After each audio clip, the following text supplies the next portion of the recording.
Alors, le secrétaire général du Parti démocratique me propose d'être candidat au présidentiel contre le chef de l'État.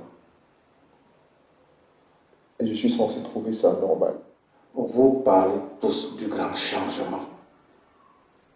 Moi aussi, j'en ai envie.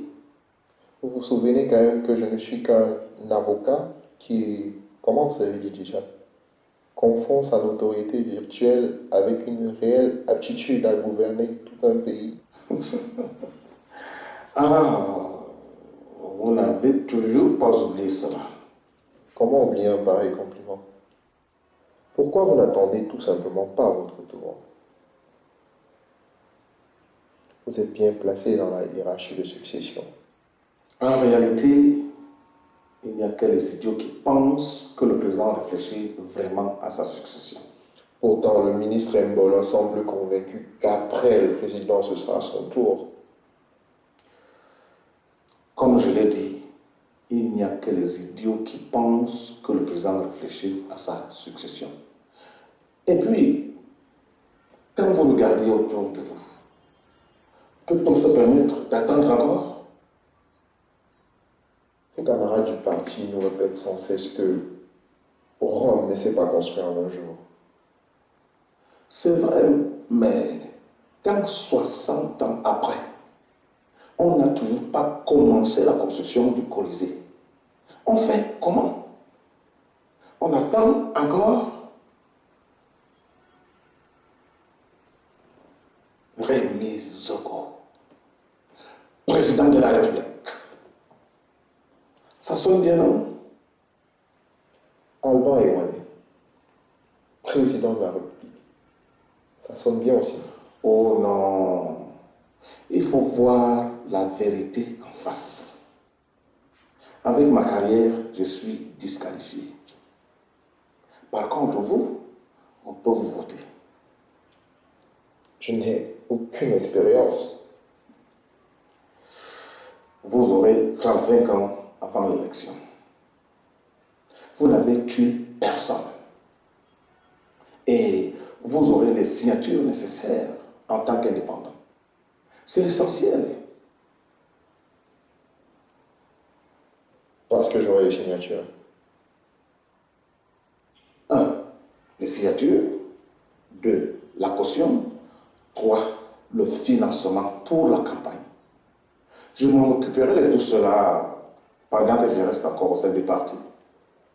Et je démissionnerai au bon moment. Et ce sera quoi la suite?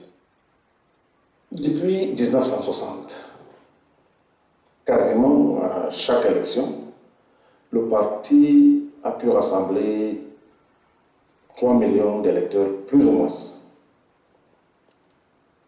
Alors qu'aucun candidat n'a pu atteindre 1 million. Alors, que se passe-t-il?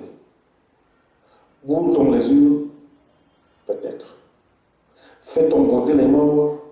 Peut-être. Sauf qu'à ma connaissance, aucune victoire n'a jamais été volée. Oui, par exemple, lorsque vous perdez un match, 3 buts contre 0, les gens ne tiennent plus compte des erreurs de l'arbitre.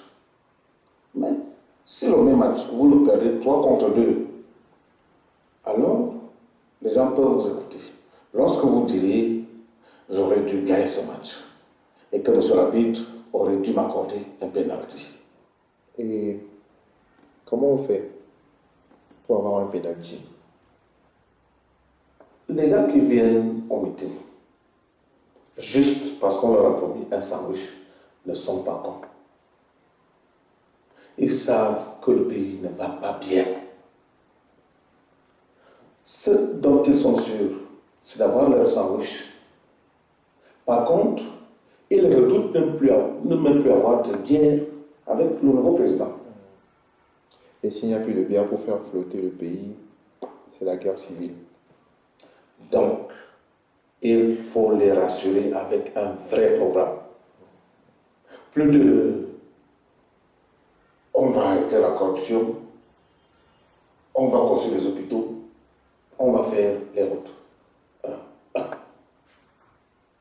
Il leur faut un emmerdeur qui a réponse à tout. Et vous avez pensé à moi. Quand il s'agit d'emmerdeurs, personne n'est comme vous.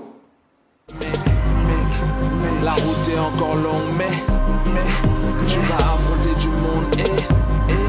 Pour mériter la couronne, va falloir te battre. Pour